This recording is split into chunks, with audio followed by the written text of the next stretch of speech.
მშვიდობის საქმის კურსი განაგრძობს თქვენს პირდაპირ ეთერში მუშაობას, რომელსაც ბექაბაციკაძე გაუძღვება, გვიყურებთ ტელეპიროს და გვისმენთ ჩვენი პარტნიორი რადიოების თბილისის, ერეთის და ციტრუსის საშუალებით. წვავე კითხვების ფონზე გაიმართა დღეს ჯანდაცვის და დარგობრივი ეკონომიკის და ეკონომიკური პოლიტიკის კომიტეტების გაერთიანებული სხდომა, სადაც პირველი მოსმენით ჯანდაცვის სამინისტროს მიერ რამდენიმე კანონში დაგეგმილ ცვლილებებს განიხილავდნენ. კრიტიკული კითხვები ჰქონდათ როგორც ოპოზიციონერ, ისე საპარლამენტო უმრავლესობის დეპუტატებს. შედეგად არაერთმა კომიტეტმა საკითხს კენჭი არ უყარა. უფრო მეც თელარგელანტია მოგვიყვება თელაროს აღამომშვიდობის პირველ რიგში მაყურებელს კიდევ ერთხელ შევახსენოთ რა არის ის თემები, რაზეც დღეს ოპოზიციის და ოცნების დეპუტატები და ასევე სამედიცინო სექტორი თითქმის ერთ აზრზე იყო. ბექა, საქმე იმაშია, რომ ჯანდაცვის სამინისტროს რამდენიმე კანონში სურცულებები შეტანა და თან დაჩქარებული წესით, მოკლედ სამინისტრო ქვეყანაში მოქმედი კლინიკებისთვის სანქციების გამკაცრებას გეგმავს. რიგ შემთხვევაში ჯარიმას სამმაგდება კიდეც. სამინისტროს არგუმენტი ამაზე ისაა, რომ არის შემთხვევები, როცა არსებული ჯარიმების მიუხედავად ხარვეზები არ სწორდება და ეს ყველაფერი არაა. ყველაზე კრიტიკული სამედიცინო სექტორისთვის ისაა, რომ თუ მოქმედი კანონმდებლობით პაციენტის პრეტენზიის საჩივრის შემთხვევაში ჯანდაცვის სამინისტროს რეგულირების სააგენტოს სჭირდება სასამართლოს განჩინება, რომ შეამოწმოს კლინიკა, ტიკარაძის უწყება ითხოვს ამის უფლება სასამართლოს გარეშე მისცენ. ასევე რეგულირების სააგენტოს შეეძლოს ხარვეზების აღმოჩენის შემთხვევაში მეწარმე სუბიექტების, ანუ როგორც კლინიკების, ისე ფარმაცევტული კომპანიების დროებით დახურვა. როგორც ჩანს, ეს ნაწილი განსაკუთრებით არ მოსწონს სექტორს. ჯანდაცვის სამინისტრო დარგის გესტაპო ხდება, ისმოდა დღეს კომიტეტზე კახაოქრიაშვილის კრიტიკული რეპლიკა. და არა მარტო კახაოქრიაშვილის მხრიდან კრიტიკულები იყვნენ დღეს სამედიცინო ბიზნესის მოქმედი წარმომადგენლებიც, ვინც სხდომას ესწრებოდა. ბიზნესისთვის გაუგებარია, რატომ აიგნორებს მათ ჯანდაცვის სამინისტრო და რატომ არ იყო არანაირი კონსულტაცია დაგეგმილ ცვლილებებზე. ჯანდაცვის სამინისტროს კი დღეს პარლამენტში თამარ გაბუნია წარმოადგენდა, ეკატერინე ტიკარაძის მოადგილე. მან თქვა, რომ ბუნებრივია ამ ტიპის რეგულაციებით მოხარული ის სექტორი ვერ იქნება, რომელსაც ეს ეხება, რაც შეეხება იმას, რატომ არ ჰქონდათ სექტორთან კონსულტაცია. თამარ გაბუნიამ თქვა, რომ საჭიროდ არ მიაჩნიათ დაინტერესებულ მხარეებთან მსგავსი ფორმატით ურთიერთობას, სხვათა შორის ცნობილ 520 დადგენილებაზეც ასე ამბობდა სამინისტრო, არა და მაშინაც კომუნიკაციას ითხოვდა სამედიცინო ბიზნესი. Ანარი განხილვა არც ასოციაციებში, არც ექსპერტებთან, არავისთან არ მომხდარა, ეს თვითონვე წერია დოკუმენტში და შესაბამისად ჩვენი მხრიდან მონაწილეობა არ იყო, რაც ლეგიტიმაციას აცლის ამ დოკუმენტს. რეგულირების სააგენტოს ეძლევა საშუალება შემოწმებაზე შემოვიდეს და დოკუმენტაცია შეამოწმოს, ისე რომ სასამართლოს არ მიმართოს.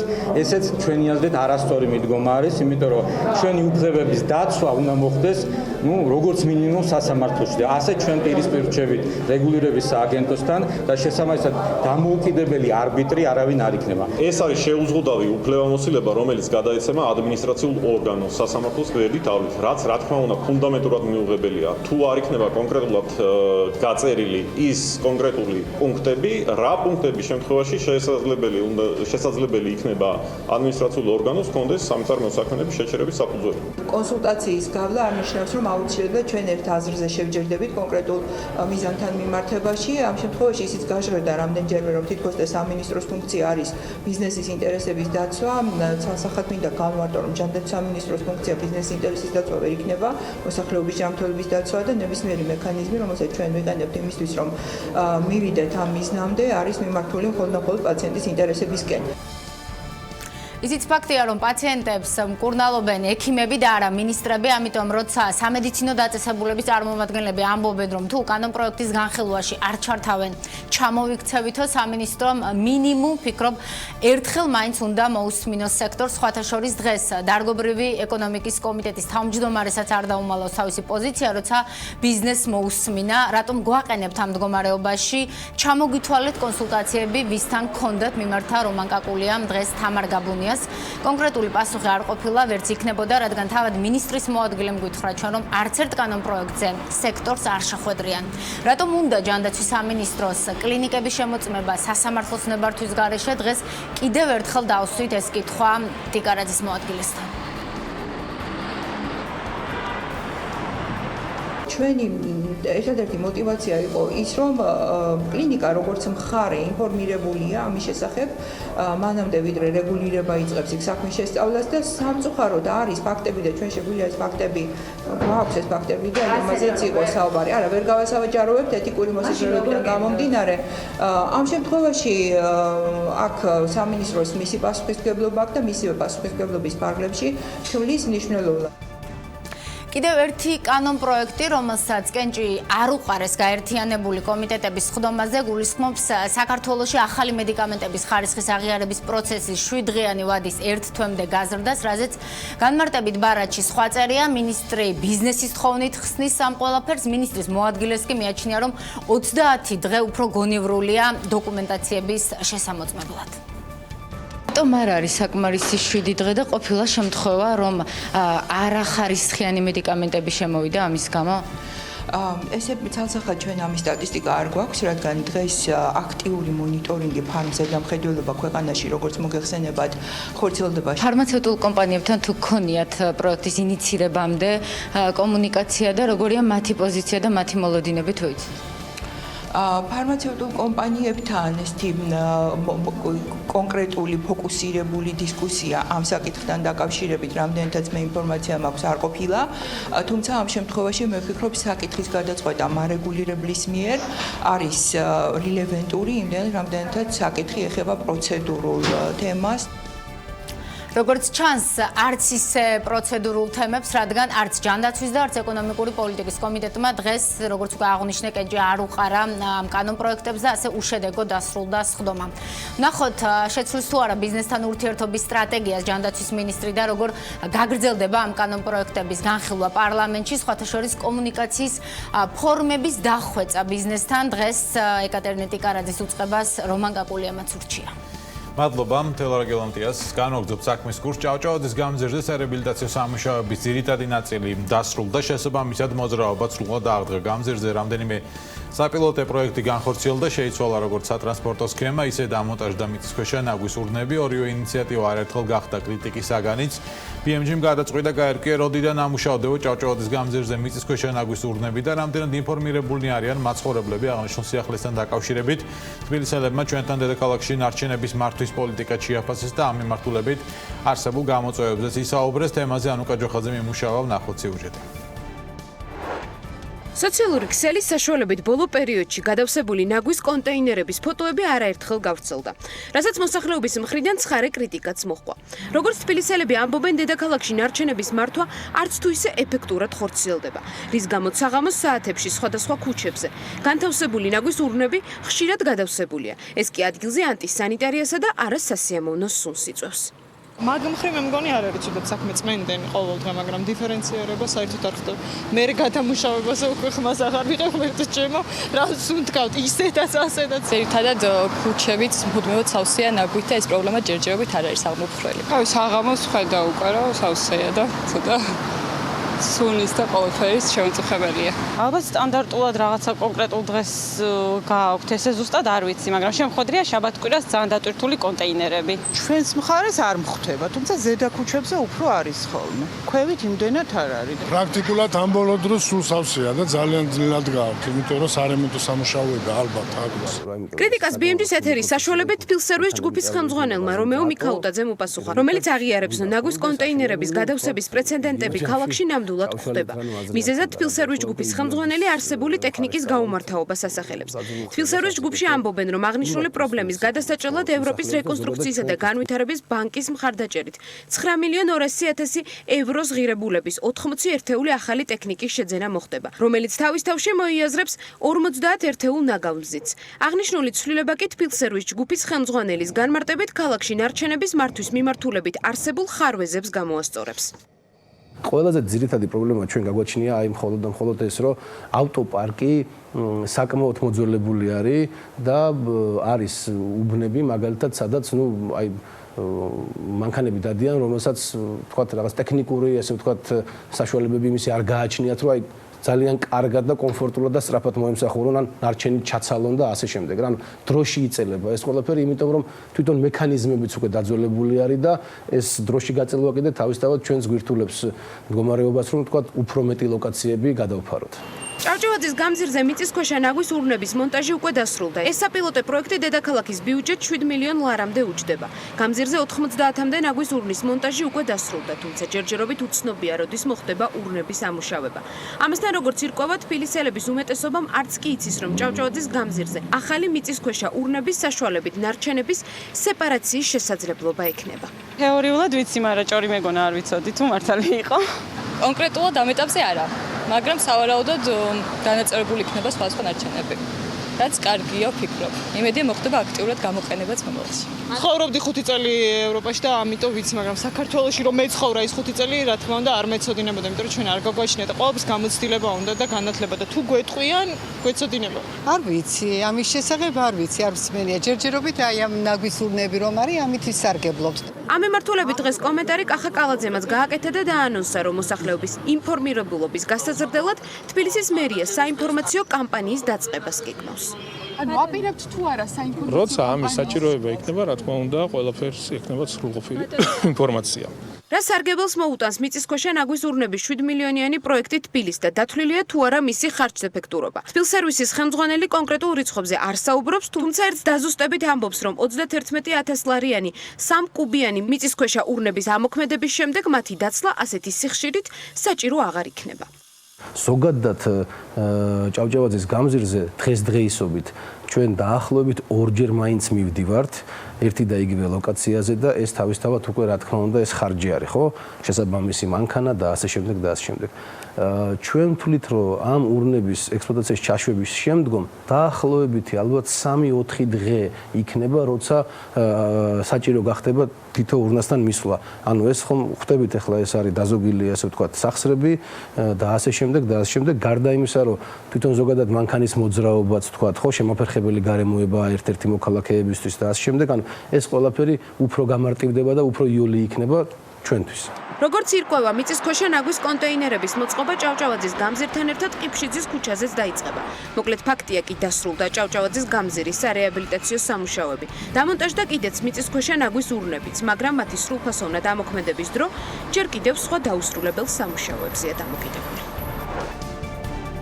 სიუჟეტის ავტორი შემოგვიერთდება ახლა პირდაპირ ეთერში. ჭავჭავაძის გამზირზე მიწისქვეშა ნაგვის ურნების მონტაჟი უკვე დასრულდა. საერთო ჯამში 90 ნაგვის ურნა უკვე დამონტაჟდა. მას შემდეგ რაც ჭავჭავაძის გამზირზე მიწისქვეშა ნაგვის კონტეინერების საპილოტო პროექტის შესახებ ინფორმაცია საჯარო გახდა, ხშირად იყო კრიტიკა, რომ აღნიშნული პროექტის ხარჯეფექტურობა ბუნდოვანი იყო. მით უმეტეს იმ ფონზე, რომ დედაქალაქის მერია ნარჩენების მართვის სტრატეგიაზე იბიართან ერთად ახლაც მუშაობს. ანუკა ჯოხაძე ესაუბრა დღეს თბილისის მერიის გარემოს დაცვის საქალაქო სამსახურის უფროსთან. ახლა დეტალებით პირდაპირ ეთერში გვერდება ანუკა საღამოშვიდობის.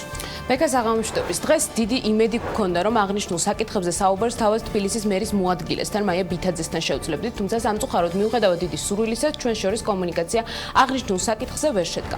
მაგრამ მიწისქვეშა ნაგვის კონტეინერების ხარჯდეფექტურობაზე თბილისის გარემოს დაცვის საქალაქო სამსახურის უფროსთან გიგაშულთან მოვახერხეთ გასაუბრება. რატომ იჩქარა მერიამ და რატომ არ დაელოდა იბიარდის დასკვნას, რომლის მთავარი მიზანი სწორედ ისაა. განსაზღვროს რა ტიპის და რა მოცულობის ურნები დაიდგას თბილისში. როგორც გარემოს დაცვის საქალაქო სამსახურის უფროსი პასუხობს, აღნიშნული გადაწყვეტილება ნარჩენების მართვის ეროვნული სტრატეგიის მიხედვით იქნა მიღებული, რომლის შედგენაშიც არაერთი უცხოელი ექსპერტი იყო ჩართული, მათ შორის იბიარდიც. სტრატეგიას რაც შეეხება, მანამ სანამ სტრატეგია იქნებოდა მიღებული, თქვენ გექნებათ ინფორმაცია, რომ მუნიციპალიტეტმა მიიღო ნარჩენების მართვის გეგმა.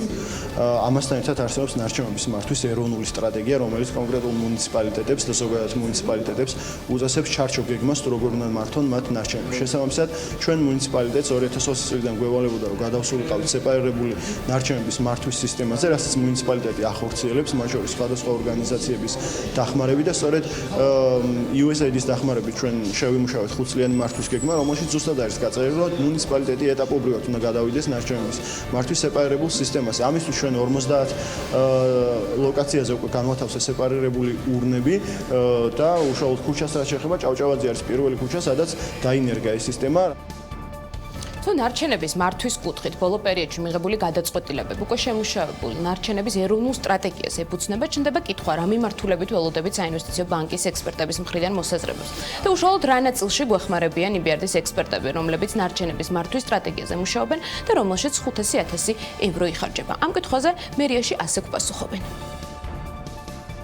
ეროვნული სტრატეგიაც როგორც EBRD-ის, ასევე EIB-ის, ასევე ევროკავშირის სხვა საფინანსო ინსტიტუტების მიერ არის შემუშავებული, მათი ექსპერტების მიერ არის შემუშავებული ჩვენი ნარჩენების მართვის გეგმაც, რომელიც საკრებულომ დაამტკიცეს. ამ პროექტში ჩართულები იყვნენ უცხოელი ექსპერტები, თქვენ შემიძლია სახელი და გვარების დაგისახელოთ რა ვინ იყვნენ ჩართულები ამ გეგმის შემუშავებაში და რა თქმა უნდა ეს გეგმა ასახავს იმ სტრატეგიის ძირითად პრინციპებს, რომელიც შემუშავებული იქნება ერთობლივად მუნიციპალიტეტის და EBRD-ის მიერ. EBRD-ის დახმარება გამოიხატება იმაში, რომ ტექნიკური თვალსაზრისით ისინი საექსპერტო დახმარებას უწევენ მუნიციპალიტეტს, რომ მათი გამოცდილება იქნას გაზიარებული.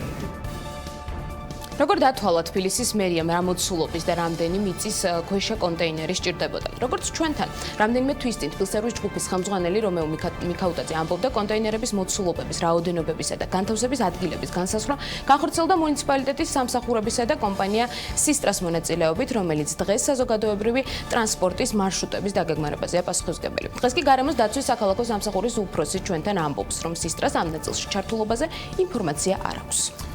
მადლობა ანუკა ჯოხაძეს. სანამ დაგემშვიდობებით უნდა დაგეტოვოთ სიუჟეტი, რომელიც ეხება დასაქმების ხელშეწყობის შესახებ ახალ კანონპროექტს და დასაქმების სააგენტოს მუშაობის ეფექტურობას გიტოვებს სიუჟეტი და გემშვიდობებით. დასაქმების სახელმწიფო სააგენტოსგან ჩვენ გამოვითხოვეთ ოფიციალური ინფორმაცია. ბოლო წლების განმავლობაში დასაქმების ხელშეწყობის სერვისების გამოყენებით რამდენმა სამუშაოს მაძიებელმა შეძლო დასაქმება. ირკვევა, რომ მომზადება გადამზადების სახელმწიფო პროგრამით, ასევე შრომის ანაზღაურების, სუბსიდირების მექანიზმით და სამთავრობო პორტალ ვორქნეთის გზით ჯამში ბოლო 5 წლის განმავლობაში 6097 სამუშაოს მაძიებელი დასაქმდა. 2015-2019 წლების სტატისტიკა აჩვენებს, რომ სახელმწიფომ დასაქმების ხელშეწყობის სერვისების შედეგად 6000-ზე მეტი ადამიანი დაასაქმა, მათ შორის 367 შშმ პირია. დასაქმების ხელშეწყობის სერვისებიდან ერთ-ერთი შრომის ანაზღაურების სუბსიდირების მექანიზმია, რომლითაც სარგებლობა ვორქნეთში რეგისტრირებულ სამუშაოს მაძიებელ ახალგაზრდებს შეუძლიათ მოწყვლადი ჯგუფებიდან, მაგალითად როგორიც არიან დევნილები, სოციალურად დაუცველები, შშმ პირები და სპეციალური საგანმანათლებლო საჭიროების მქონე პირები. მიუხედავად იმისა, რომ მექანიზმი სახელმწიფოს მხრიდან შრომის ანაზღაურების 50% სუბსიდირებას ითვალისწინებს, როგორც სტატისტიკა აჩვენებს, დიდად ეს მოტივატორი არ აღმოჩნდა დამსაქმებლებისთვის. გასული წლის მონაცემებით სუბსიდირების მექანიზმი მხოლოდ 3 დამსაქმებელმა გამოიყენა. დასაქმების სააგენტო ასევე ყოველწლიურად ატარებს მოთხოვნადი პროფესიების გამოკვეთის მიზნით თვისობრივ კვლევებს. კერძო სექტორის საჭიროებებიდან გამომდინარე ხდება თუ არა შემდგომში სამუშაოს მაძიებელთა მომზადება, გადამზადება ეს ცალკე თემაა, თუმცა სააგენტოში ამტკიცებენ, რომ მათ მიერ ჩატარებული ყველა კვლევა ბიზნესის გამოკითხვის შედეგებს ასახავს. რამდენად თანხმედრაშია სააგენტოს დასაქმების პოლიტიკა ბიზნესის რეალურ საჭიროებებთან, ეს თემა სპეციალისტების კრიტიკას ვერ სცდება. საქართველოში არაერთი წელია არსებობს სტრუქტურა ჯანდაცვის სამინისტროში, რომელმაც ჯერ ვებგვერდი გააკეთა, შემდგომ არ ვიცი რაღაც მონაცემთა ბაზას ვაკეთებო და ასე შემდეგ და ასე შემდეგ. ჩვენ არ გვინახავს ხელშესახების შედეგი, რომ სახელმწიფომ გადამზადების მიმართულებიდან, თუნდაც იმით, რაც დაიწყო საზოგადოებას და ბიზნესს გადაუწყვეტა კონკრეტული პრობლემები.